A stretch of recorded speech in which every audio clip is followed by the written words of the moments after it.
Yo, what's going on? It's Terrell, Hall of Fame, D-Line, TBKC, and all that sweet, beautiful, wonderful shit. Check it out. A lot of people are asking me about the heart situations. Why is this so important? Why is this so important? And I've broken it down on many other videos, but why not refresh on some newer videos? When it comes to the heart situation, this is it. The heart enlarges. But how do we get there? A lot of times what happens to make the dog's heart enlarge is stress. And that stress could come from multi facets of complications, basically. In the American bully community, everyone loves to have their dogs with a ton of weight on them, starting off as a puppy. Well, the heart has to work a lot harder if the dog is overweight.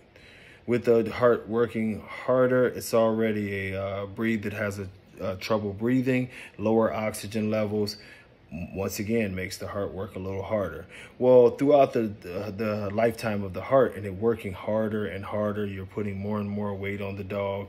There's a trouble breathing, less and less oxygen into the blood. The heart struggles. This is what causes the heart to swell and enlarge. As the heart enlarges, the dog becomes at a higher and higher risk for cardiovascular issues and primarily heart attacks, blood clots, and some other things. This is why it is very, very important also to feed a proper diet.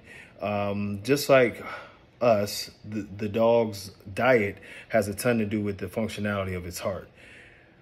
I see some people who love to just add tons of calories sometimes through different things that are very, very high cholesterol, super high in saturated fats and different things of those natures.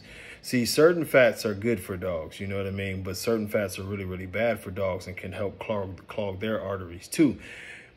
You have to be careful. A good balanced diet, a healthy heart diet, getting aminos in there like salmon oils and different things like that greatly help not only the skin, but also the heart. You also have to make sure that your dogs are getting proper exercise. A lot of you like to put your dogs in the cage. The dogs never leave. It's a sad situation, but generally what happens is the dogs end up dead. The dogs end up dead because they have heart attacks. And in this particular breed, we have a breed that's heavy on the breathing issues and the heart issues. A lot of dogs have heart murmurs. A lot of you don't take your dogs to the veterinarian, which is sort of wild, so you don't even know that your dog has a heart murmur. The more that we look at this breed, I would identify the very number one problem with the American bully breed and some of its associated breeds is heart issues. This is a lot of times when we talk about the sudden death syndrome in these dogs, it's the heart going out, you know. It's the heart going out, or you see a lot of pulmonary embolisms from the lungs, and that's what gives you the blood that comes up through the nose, which a lot of times with that harsh breathing is continuously making scar tissue and bleeding inside the lungs, eventually causing, you know, ulcers and blood clots. And all it takes is the right moment and the clot, boom, up through the nose, the dog drowns. And it's an ugly situation, and we've all seen that. Well, we've not all seen it personally, but we've heard people complain about it, where all the blood was coming out of the lungs and different things like that. The cardiovascular system is very sensitive, and it needs to be a well-oiled machine.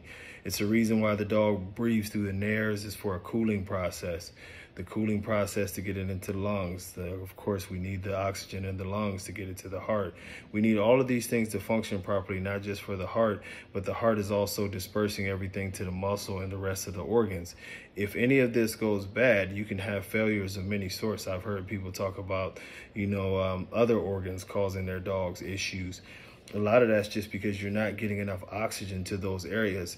And we oftentimes forget that the amount of oxygen that is produced from the lungs and the heart into the bloodstream, that's life. So when you see these dogs having an issue breathing, please understand that the more they have issues breathing, the better.